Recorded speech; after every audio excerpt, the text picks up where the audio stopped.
ಪತ್ರಿಕೆ ಒಂದು ಬಂದಿತ್ತು.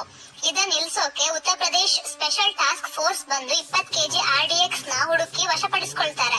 ಆದ್ರೆ ಬಾಂಬ್ ಬಿಟ್ಟಿದ್ದ ಟೆರರಿಸ್ಟೇ ಬಾಂಬ್ ಸ್ಕ್ವಾಡ್ ಆಗಿ ಬಂದು ಹನುಮಾನ್ ಗಧಿ ಟೆಂಪಲ್ ಅಲ್ಲಿ ಬಾಂಬ್ ನ ಇಟ್ಟಿರ್ತಾನೆ. ಅವನ್ ಮೇಲೆ ಡೌಟ್ ಬಂದು ವಿಚಾರಿಸಿದಾಗ ಬಾಂಬ್ ಬ್ಲಾಸ್ಟ್ ಆಗೋಕೆ 1 ನಿಮಿಷ ಇದೆ ಅಂತ ಗೊತ್ತಾಗುತ್ತೆ. ಪೊಲೀಸ್ ಅವರು ಎಲ್ಲಾ ಕಡೆ ಹುಡುಕಿದ್ರು ಆ ಬಾಂಬ್ ಎಲ್ಲಿದೆ ಅಂತ ಗೊತ್ತಾಗ್ಲಿಲ್ಲ. ಹೀಗೆ ದೇವಸ್ಥಾನದ ಒಂದ್ ಮೂಲೆಯಲ್ಲಿ ಕೋತಿ ವಯಸ್ ಜೊತೆ ಆಟ ಆಡ್ತಾ ಇರುತ್ತೆ.